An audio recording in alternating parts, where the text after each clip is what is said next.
Hey everyone, it's Coach Dave March here, and we have another episode of the Growth Mindset Podcast. Happy for you all to join here. If you're new to us, I am a career transition coach and a leadership coach, and we bring on different guests that are killing it in their respective industries. And today's special guest is Kyle Berry. He's part of Kaizen Marketing. Kyle, why don't you introduce yourself to the people here? Hey everybody. Yeah, my name is Kyle Berry, 31 years old, located right now in Georgia. I say that because I'm recent in Georgia. It's a little bit weird, but yeah, I've been running a marketing agency now for about 11 years. Prior to that, I worked for multiple different companies as a CMO. Also was doing sales and marketing for companies called like Valpak. And then previous to that, I was a restaurant owner. My family owned a restaurant from when I was a very young age, bought it out from them and ran it. So just an entrepreneur that's really focused on helping people in this world and trying to develop operating systems and structures that is understood by all and it could be absorbed by all and at the fingertips of anybody that's really willing to grow their business and put some effort towards expanding the vision and the dream that they're trying to put out into reality. Love it. Love it. I mean, resonates with me. I got a book called Vision in Action, and that's what I'm looking to do. And that's what you're looking to do too. Take their vision into action. So tell me a little bit about your background with restaurants and how you were able to help these restaurants, grow and develop, and talk a little bit about your success stories there.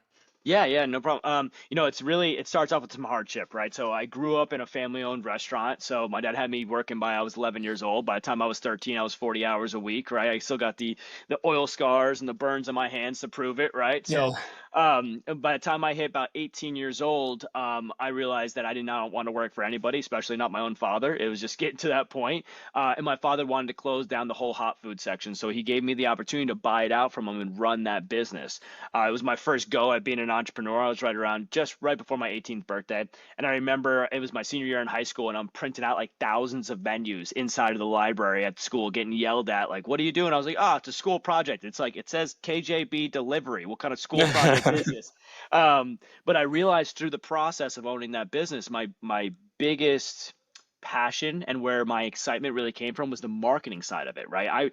At first I was printing out those menus, and I was going door to door and putting it in people's mailbox, which is illegal, by the way, kids. You can't just put things in people's mailbox, okay? Don't do that. I was putting menus all over town and reconstructing the business that my dad had actually, it burnt out after a few years, some competition, things of that nature, burnt it out. It was right after the '08 crash. So fell in love with marketing and advertising.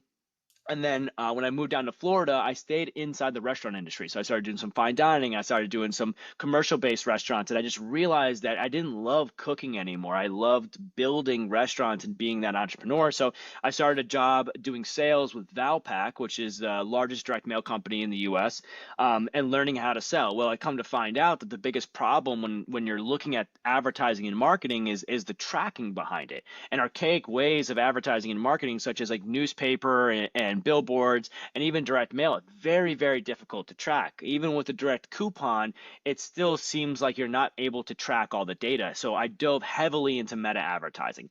At that point, meta advertising was really just starting to rev up, but people weren't using it to its full potential because they weren't really honed in on attribution and tracking, which for those listening right now, if you guys don't know this, you are able to see everything when you're doing digital ads, from how many people saw your ad, how long they watched your ad, who clicked on the ad, what was the click-through rate, the movement that they did through the website. So they just went to your homepage, they went to the homepage and the menu page. So when I started realizing how powerful Facebook and Instagram advertising was, meta advertising, I started working as a CMO for a few different companies, building out these systems internally, as well as learning the back end of home improvement, the back end of restaurants, and really diving into multiple different categories. And then in 2017, I decided to create KB Social Media and Online Advertising, which then turned into Kaizen Marketing. The first thing I went after was restaurants because I felt like I knew restaurants really, really well. But I've also met up with a lot of home improvement individuals where they needed lead intake. They were done with Home Advisor, they were done with Angie's List, they were done with all those, and they're like, we need leads. So I was like, okay, it can't be that much different of a system from restaurant to home improvement. Restaurants for everybody, right? Everyone needs to eat. Home improvement needs homeowners, so maybe that's the only difference there. But what's the common denominator behind the success between these two categories? And that's been my forte over the last decade, is finding these common denominators across the every industry. We're industry agnostic at this point. We have everything from home improvement, restaurants, e-commerce, and going and finding the common denominators behind success. What does it really take to be successful and grow your business? So, restaurant was the first category I dove into, and we had some amazing success. Me understanding offers, incentives, headlines from the Valpak industry, and then understanding tracking and actually how to use these meta campaigns allowed me to find immediate success for restaurants. Then dove right into home improvement and started finding that. But really, what caught my stride and what really got me very successful in the position I'm in today was the no bullshit mentality. I don't know if I'm allowed to swear on this, Coach Dave, but I'll be very transparent with it, right? So, um, a lot of these things are vanity numbers. A lot of the things that marketers tell you or agencies tell you are really irrelevant to your business, like impressions and clicks, and how many of those are bots? Almost irrelevant, right? So the only thing that really matters is what drives the revenue to your business. And what matters even more than that was the revenue profitable, right? It's really easy to spend $1 million and make $500,000 in revenue, but it's not profitable revenue, right? So we started, as Kaizen, we started diving into what it really took to grow businesses, and we were very transparent about that from the very beginning, all the way to the point of giving the client 100% ownership of their ad accounts, their tracking, their website, all of that. We believed it was unethical to own those things. So, my background of being in a restaurant and learning that sweat equity, and then really diving into the care and compassion of what it takes to have profit in your business and be able to scale and grow your company through an advertising and marketing agency is kind of what set us up for today. Love it, man. Love it. Great story. And, I think the main thing right now is, previously there was like an oil rush, then there was a gold rush. Now we're on a data rush. And this is this is no way I'm not advertising SEM rush here, but the the idea of having data behind your marketing is so important, and I think that's what the digital side of things really gives you. Talk about door to door. I did door to door a lot myself, and you don't have any data on the door that you're knocking. If you go to a networking event, you don't have any data on who these people are, what their interests are, and all these different things like that. There's no psychometrics data or any kind of data on that. And so, yeah, the data driven approach is, I think, was what's going to get people results. And I'm glad that you use that. That's really important. Can I add a little bit something to that, Dave? Sure. Go ahead. Yeah. What most people don't understand is that only 3% of the buyers are actually ready to purchase today, right? So even if you put a billboard up there, 100 people see it, 3 people are actually interested in moving forward. 97% of those consumers might have some level of interest but not ready to buy today. With the right data, you see the 97%. And that's what business owners don't understand, right? They're like, oh, well, I just want that 3% coming through the front door, right? And that's what I want. But you're nurturing the next 50% that were problem aware, solution aware, but just weren't ready to buy at that current moment. With digital advertising, you're actually retaining that information. So not only are you able to find more information about the consumer up front because of our targeting, but we're able to actually store everyone that's watched 100% of your video, clicked over to your website and wanted to move forward, but just didn't at that current moment. And you store that data. That's why for all the entrepreneurs, the business owners out there, owning your data is so important, because if you're working with a marketing agency that owns your ad account or owns your tracking, when you cancel with that agreement, you're giving up the 97% of consumers that you have been nurturing through your advertising and marketing, and you're passing it on to your competitor or the next person that agency uses the ad account for. And that's something that I think people need to understand, that dollars that are going out are nurturing the next sale. It might not happen today, but as long as you own that data, you're able to leverage it for the future to bring that sale in eventually. Yeah. I might start incorporating like a bomb button. I don't know, like I press a bomb or something, like dropping bombs here. But yeah, it's Just trying so to help, important. man. Yeah, no, so important, man. Thanks for sharing your insights on that. That's key. And in terms of home improvement and everything like that, I mean, I know you're in Atlanta, Georgia. I'm in Charleston, South Carolina, and the industry over here in terms of home improvement is just continuing to grow. A lot of construction, a lot of people looking for that type of service. So I think you're in the right area.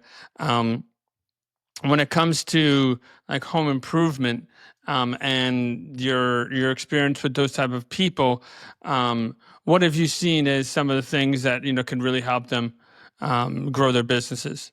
Oh, great question. I mean, home improvement's so much different, right? Because you're now, instead of talking about direct online acquisition or direct walk-in acquisition, you're nurturing a lead. So you have a sales cycle that happens behind that, right? So in restaurants, it's super easy, right? I get an ad out there. I tell people I have really good food. They see the food, they come in, they make the acquisition right away. The nurturing process happens in our own stomach, in our own mind. We get hungry 2 to 3 times a day, no matter what, right? So the only thing you have to do there is actually have your unique selling propositions to beat out the competition. You're good. Home improvement is different, right? If you think about a normal, I'm a homeowner now. If I go through my process of I need a remodeling done for my bedroom, right? So if I had to go through that process, what is the process that I go through? Is I start contacting multiple different home improvement companies and start getting quotes, and I start understanding the pricing, and I start understanding why I would use one client over another. So when you're a home improvement business, you have 3 stages that you really need to look at. First stage is your outreach and lead acquisition stage, right?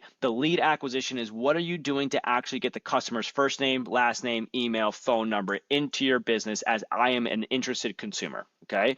That is one conversion point you have to look at. You have to understand what your cost per lead is, and you got to understand where your leads are coming in and the quality of those leads.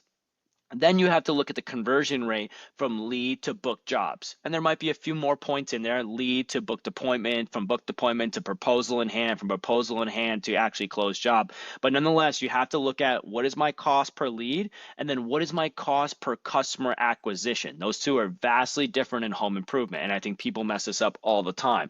They're looking at like, oh, I'm using Google ads and I'm generating a $50 cost per lead. Well, is the lead quality so low that you're a sub 30% conversion rate and your cost per acquisition is actually $300, $400 cost per actual closed job? Those 2 points are super, super important. So you have to look at what is your cost per lead, and there's multiple ways to get those leads, right? You have Google guaranteed, you have Google advertising, you have organic Google, right? Organic Google is where you place in the actual listing. Then you have paid meta advertising, organic meta, and then you have lead generators like Home Advisor, Angie's List, and things of that nature. All of those are your lead acquisition that will give you a cost per lead. Then the conversion rate is your internal sales process. This is super important. And right now, if you're a home improvement guy listening to this and you're not at a 30% conversion rate from lead to closed job, don't run paid ads. Don't run paid ads. You're going to burn yourself into the ground. You're going to waste money. And this is coming from the paid ads guy, right? So if you are sub 30% conversion rate, that means that you are not doing a good job in your nurturing sequence when the lead comes in to actually close them, right? So you have your cost per lead, you have your cost per customer acquisition, and then you have the third most important is the profit margin from those jobs when you bring in those costs, right? The profit margin is what allows you to understand how much you should be allocating to acquire a customer. It's all a reverse funnel concept. Let's just do blanket numbers here. You're doing $1,000 service, right? Your cost per goods, your operating expenses, and everything else is $500. So you have a $500 profit margin on that. Now, if you're saying I'm willing to spend 30% of this and remove 30% of my profit to acquire the lead, that's actually the acquisition cost, not the lead generation cost. So if you're getting leads at $100 and it takes you 5 leads to convert that job, you made zero money. $0 in actual profit. And this is something that home improvement businesses burn themselves in the ground trying to understand, right? Now, those 3 points are super, super important in understanding them, but how you actually get those data points better is how you can really create a scalable business. So how do I get my cost per customer, cost per lead down? Well, you have to be able to understand how to get organic leads. You have to make sure you're getting referrals, right? This reduces your cost per lead. You have to make sure you're optimizing and tracking each one of the campaigns that are bringing you leads in. Google Guaranteed is a great service that gives you a direct lead cost, right? Anywhere from $60 to $120 cost per lead, but not all those are real leads. Not all of those close, right? You can dispute those leads and get some money back, but there's a whole process behind that. Google advertising, you can actually, so this is PPC ads, you can actually get a lower cost per lead when done correctly, but is the quality there? Do you have enough quality for actually converting? So the first step is understanding where the leads are coming from and optimizing that process and making sure you have traffic in place. The second step, the closing percentage, really comes from how you train your sales team and how you build up your follow-up systems. So we leverage CRMs or client relations managers with all our home improvement clients. This is a tool that brings all your leads into a single platform and is able to nurture them and communicate with them and keep them organized and understand where they are in the buying cycle, what follow-ups they need. If you're a home improvement business and you don't have automation set up, you are leaving a bunch of money on the table. Think about it this way. Let's go back to our example of remodeling a bedroom, right? If I remodel a bedroom and I sign up for business A and business B, right? Business A and business B both have great reviews on Google. They both look awesome. I give both of them my contact information, become a lead for both of them. So I'm trying to figure out which company to use. Business A calls me right away. Sales guy is super cool. And he's like, okay, I'm going to send over a quote. Takes 3 or 4 days to send over a quote. And that's the only information I have from him. The sales guy's call and the email to the quote.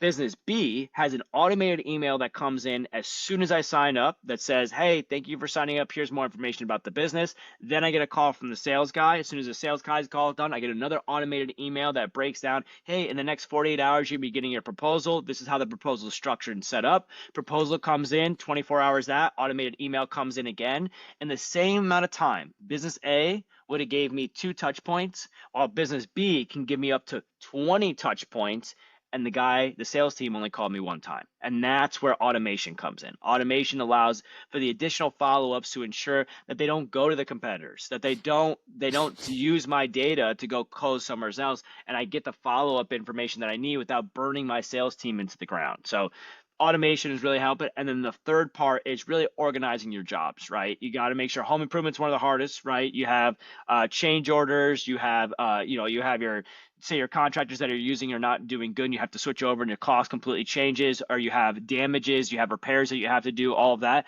You have to keep track. You have to have clean P&Ls for each one of the jobs that you do that goes into an entire company P&L to give you a clear understanding of where the company sits. But each job needs to have their own P&L. So that was long-winded, but hopefully, the listeners got a lot of information of understanding. One, you got to understand where your leads are coming in, your cost per lead. 2, the acquisition of that lead to an actual paid job and what it costs to get that paid job. And 3, the organization on the back end to understand the data and the numbers to where is my profit margin on each one of these jobs. Kyle, man, he's a man. You got it all. You got it all. You got it all. You got it all going down here, man. Yeah, the thing I always like to say is, you can give a man a fish, you can eat for a day. You could teach a man to fish, you can eat for a lifetime. And it seems to me you're really teaching these people how to fish. You're not just like, here's a one-time thing. I'm keeping all your data. I'm keeping all the information. I'm keeping you kind of stuck on me. It's almost like it's almost like that, like from almost like a pharmaceutical drug model. It's like, just want to keep you dependent, keep coming back. But yeah, it's great that you're actually, empowering the people with the data and helping them every step along the way. It does sound like you're leading them to success. And on this Growth Mindset podcast, we always talk about leadership in some way, shape, or form. Now, have you read any books on leadership? Any leadership quotes you want to share with the audience here as we kind of slowly start to, dwindle down and close out the podcast for today? Yeah, I mean, I got one. Hold on one second. This one's a recent one. I got a stack of books right by me at all times, right? So this is Mhm. Ryan Diaz, Get Scalable. As any CEO in any company, this is the most recent one that I've read that I highly, highly recommend. Really breaks down operating processes, financial forecasting, structuring of your systems, and how to build out not only an understanding of your business process, but SOPs and checklists around those so that you're as efficient as possible. When it comes to like quotes and things of that nature, I have so many books, everything from the Art of War from Sun Tzu to Dot-Com Secrets with Russell Brunson, that I read on a regular basis. And um, I I don't know if this is a quote that I've put together or something that's come in my own head, but leadership itself is the balancing act of understanding expectations and supporting emotions. Those are the things that you, as a leader, that's the most important thing possible. It is so easy to fire an employee and go find a new one. It is so hard to train the right person for your company that understands your culture, your system, and that will do more than what you ask. Because that's all we want. As agency owners, as business owners, as entrepreneurs, we want to hire people that go above and beyond for our business, that truly care for our business as much as we do, which is impossible to find. Impossible to find. But the ones that go above and beyond are the ones that really make our hearts warm, right? And the only way for that to happen, in my personal opinion, is for the employees to understand very clearly what is the executional task that they need to understand they need to do, what box they live in to be successful, right? This is what I need from you every single day. And then to have the motivation and to have the knowledge to break that box open and do even more. But you got to make sure as a business that you always give people an opportunity to start on a solid foundation of what is needed to be successful. I think too many businesses right now are hiring people and they're like, wow, this person's amazing. And that's because they took ownership and they took control and they did whatever it took to be successful. Where you could have had someone that could have been 10 times that employee if you as the owner gave them the foundation to stand on. Some people just don't know. I mean, I went to college for engineering, right? My thing was numbers. I was super smart when it comes to data and numbers and things of that nature. But when it comes to marketing, I was an absolute idiot. I had no idea what I was doing whatsoever. And it took trial and errors and it took going through fires for me to learn. If someone would have fast tracked that for me, I would have been 10 years ahead where I am today. And that's what I'm trying to do for all my employees. It's the same thing I'm trying to do for my daughter. You know what I mean? Trying to give them an opportunity to understand the pitfalls that could potentially happen, what they need to do to be successful, and then letting them flourish from there, and then not hurting them, not putting them down when they fail. Understand that there will be failures, there will be problems, and you just need to be the person there to support them. Now, there's ethical failures and unethical failures. You got to understand the difference. Unethical failures are unacceptable. Ethical failures are just ignorancy, plain mistakes. Those are fine, and those are learning opportunities and opportunities for you as the owner for them to trust you even more and get more motivation to the business because you support them the right way. So those are the two things that I always recommend people look at as leaders is one, how are you structuring the opportunities that you have for your employees? And two, how are you motivating and emotionally supporting your employees via times of positivity or negativity to ensure that they can be the best person that they could possibly be? Couldn't have said it better myself. Couldn't have said it better myself. Yeah, I agree with it. Agree with it. Creating that foundation that is a collaborative foundation, a collaborative environment, and yes, a supportive environment is definitely a key piece. Um, Again, couldn't have said better myself. And then providing that psychological safety so that if they make a mistake, they know they're not going to get ridiculed, and yeah, and then they can grow. So really appreciate you jumping on here, Kyle. I think this is a great episode for anyone that's looking to grow in their home improvement business or really in their leadership as well. From the book that you mentioned there, any last words of final encouragement you want to give the audience? Yeah. I mean, feel free to reach out, right? If you guys, on my weekends, I'm a professional paintball player for a team called San Diego Dynasty. So if you guys ever want to see some cool paintball stuff, you can always check out my Instagram at KyleBarry_PB. You can reach out there directly if you want to talk sports, if you want to talk fitness, or if you want to talk marketing.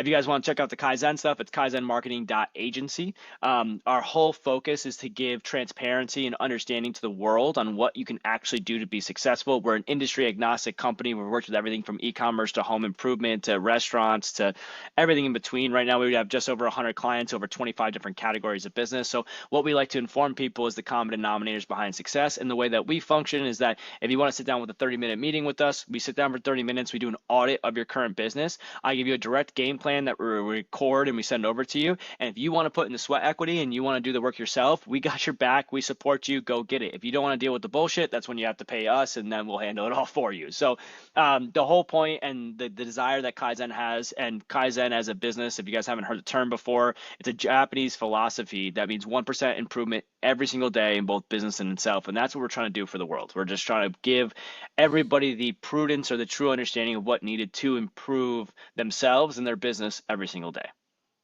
Fantastic. I love it. I love it. Thanks again, Kyle. Thanks for sharing your wisdom and your ideas here. Until next time, guys, thanks for joining the Growth Mindset Podcast. Bye-bye.